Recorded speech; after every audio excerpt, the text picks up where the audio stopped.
Assalamualaikum warahmatullahi wabarakatuh. Halo teman-teman semua, selamat datang kembali ya di channel aku. Channel yang akan mengulas berbagai kisah misteri, kasus kriminal hingga sejarah. Di video kali ini, aku akan membahas sebuah kasus yang sungguh menyedihkan, di mana seorang guru agama dengan tega menghilangkan nyawa pacarnya sendiri yang masih berstatus sebagai pelajar.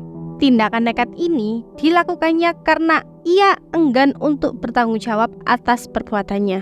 Tapi sebelum kalian menonton, mohon keikhlasannya untuk klik tombol subscribe dan komen ya, agar kita bisa terus berteman dan channel ini bisa terus berkembang. Oke, nggak usah berlama-lama, langsung saja ke ceritanya. Gadis ini bernama Yulianti. Ia berusia 18 tahun dan saat itu ia merupakan seorang siswi kelas 3 Madrasah Aliyah. Yulianti adalah warga Kampung Puncak Pari, Desa Sindanghayu, Kecamatan Takoka, Kabupaten Cianjur, Jawa Barat. Diketahui bahwa Yulianti saat itu sedang menjalin hubungan asmara dengan gurunya sendiri yang bernama Tatan Sunaria. Tatan Sunaria merupakan seorang guru agama yang berusia 22 tahun. Ia berasal dari Kampung Cikadu, Desa Sindanghayu, Kecamatan Takoka, Kabupaten Cianjur, Jawa Barat.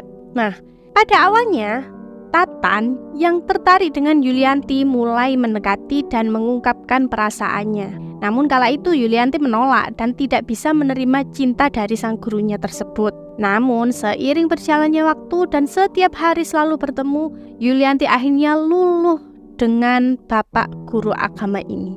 Nah, singkat cerita ya, keduanya ini akhirnya berpacaran. Tapi yaitu, meskipun Tatan adalah seorang guru agama, sifat dan perilakunya ini tidak mencerminkan bahwa dia ini sebagai seorang guru agama.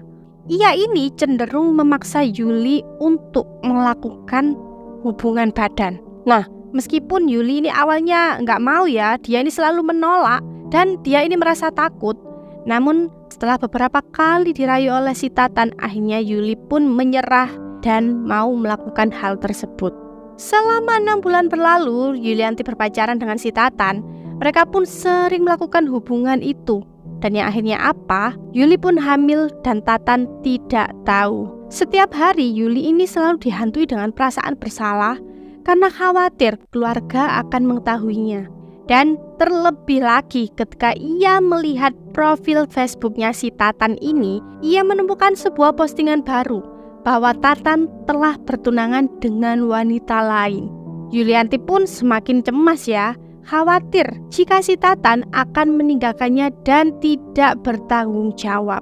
Akhirnya Yulianti memberitahu Tatan bahwa ia ini sudah hamil selama 4 bulan dan meminta Tatan ini untuk bertanggung jawab.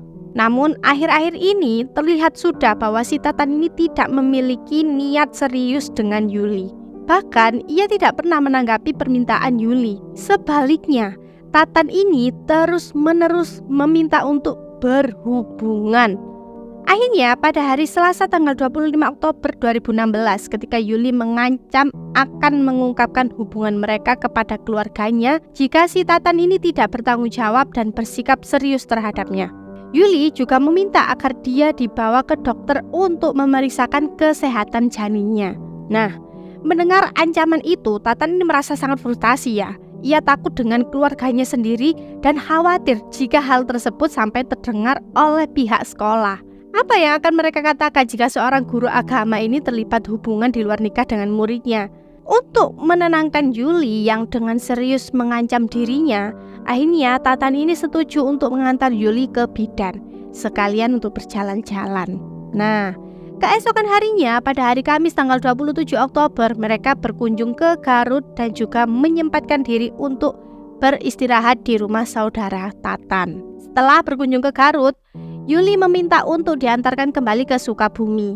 Meskipun mereka ini sudah berjalan-jalan cukup lama, ternyata sampai saat itu mereka belum pergi ke bidan. Tatan ini seolah-olah melupakan tujuan mereka. Tatan memang berniat agar Yuli tidak jadi menjalani pemeriksaan. Hingga akhirnya mereka ini sempat terlibat perdebatan. Tatan sudah sangat emosional pada saat itu. Tetapi semua perasaannya dipendam dan ia diam-diam merencanakan suatu tindakan kejam untuk menghindari tanggung jawabnya. Sesampainya di Sukaraja, Sukabumi, Tatan berpura-pura masuk ke sebuah toko buku. Di sana, ia membeli pisau cutter yang akan digunakan untuk menghabisi Yuli. Ini emang udah terlihat banget ya bahwa Tatan ini sat sekali ya teman-teman. Keduanya melanjutkan perjalanan dan pada pukul 8:30 malam mereka tiba di Takoka. Melihat kondisi jalan yang sangat sepi, Tatan akhirnya memutuskan untuk berhenti dan mengajak Yuli beristirahat. Nah, di sana terlihat sebuah gubuk yang menghadap ke sawah di Jalan Lingkar Selatan di Kelurahan Limus Nunggal, Kecamatan Ciberem, Kabupaten Sukabumi. Pada malam hari itu, Tatan mengajak Yuli untuk beristirahat di lokasi tersebut. Meskipun mereka ini baru saja terlibat pertengkaran ya sebelumnya, Tatan masih saja berusaha mengajak Yuli untuk melakukan hubungan badan. Meskipun Yuli ini marah dan menolak, Tatan ini tidak peduli dan terus-terusan merayu dan memaksa si Yuli untuk melakukan hal tersebut ya. Akhirnya apa? Yuli pun akhirnya mau melakukan hal tersebut. Setelah selesai dan puas, Tatan secara tiba-tiba mengeluarkan pisau cutter yang telah ia beli sebelumnya. Nah, Yuli yang saat itu masih menatap ke area persawahan terkejut sekali ketika cutter tersebut menempel di lehernya. Dan dalam sekejap Tatan langsung melukai leher Yuli. Saat itu Yuli masih sempat menggenggam tangan Tatan dan bahkan menggigitnya sambil melotot. Nah, dengan cepat Tatan melarikan diri menggunakan motor dan menyempatkan diri bersembunyi di kos milik temannya. Pada hari Kamis tanggal 27 Oktober, malam itu Yulianti yang terluka parah masih bisa bertahan hidup. Dengan langkah yang tersendat, Yuli berjalan perlahan sambil memegang lehernya yang mengalami luka serius. Ia terus berusaha mencari pertolongan di sepanjang jalan kampung. Di kejauhan terlihat sebuah rumah yang lampunya masih menyala dan seorang pria parubaya tampak duduk santai di dalamnya. Yulianti pun mendekati rumah tersebut. Namun, saat ia tiba di depan rumah, pria tua yang tengah bersantai itu sangat-sangat terkejut melihat baju Yuli yang dipenuhi noda merah. Ia ini berpikir bahwa Yuli ini adalah hantu dan lari terbirit-birit memasuki rumah dan mengunci pintu depannya. Namun si Yuli ini tetap berusaha meminta pertolongan. Ia menggedor-gedor pintu berkali-kali meskipun harus menahan sakit akibat luka di lehernya.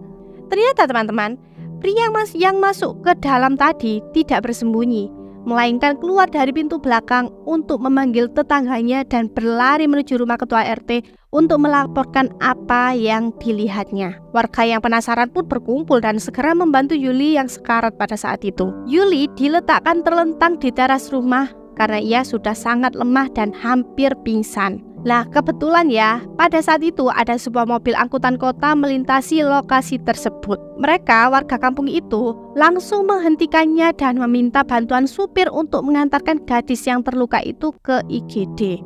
Singkat cerita, Yuli segera dilarikan ke Rumah Sakit Umum Daerah R. Samsudin, di mana mereka juga melaporkan kejadian itu kepada pihak kepolisian. Pada malam tersebut, polisi segera menuju rumah sakit untuk mencari informasi mengenai peristiwa yang terjadi. Setibanya di rumah sakit, mereka ini langsung menemui Yulianti yang saat itu masih dalam keadaan sadar. Namun, polisi agak kesulitan dalam memintai keterangan karena luka serius di lehernya membuatnya tidak bisa berbicara.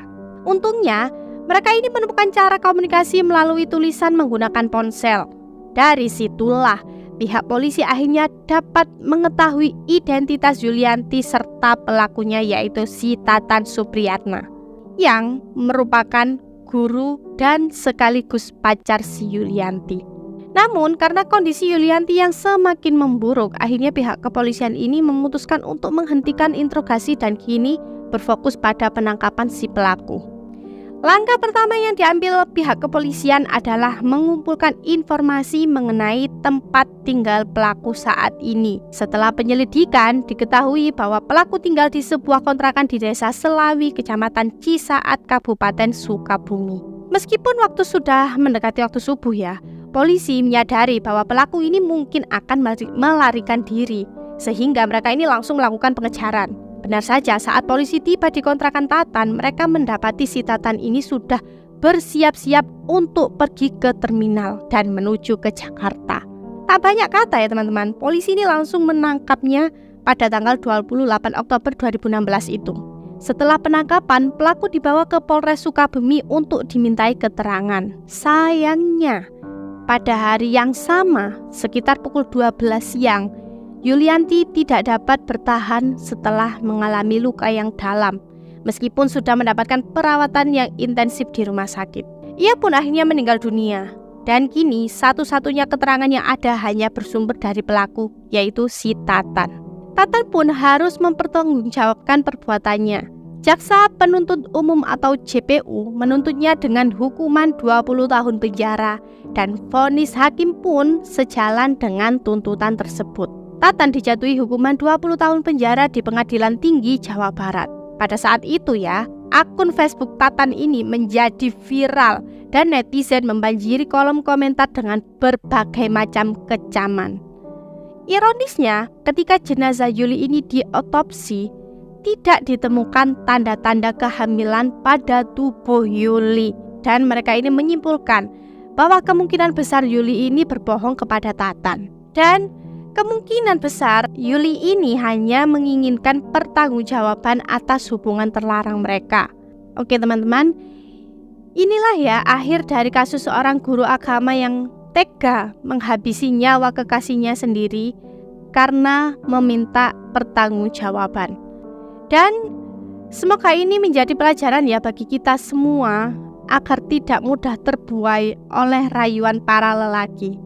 Terutama buat kalian kaum ABG yang masih labil, mohon. Oke, cukup sekian pembahasan kali ini. Tentunya masih banyak ya detail yang belum aku ceritakan dalam video ini. Dan jika kalian mau mengkoreksi ataupun punya pendapat yang lain, tulis di kolom komentar ya, oke? Sampai di sini dulu video kali ini. Sampai jumpa kembali di video selanjutnya. Wassalamualaikum warahmatullahi wabarakatuh.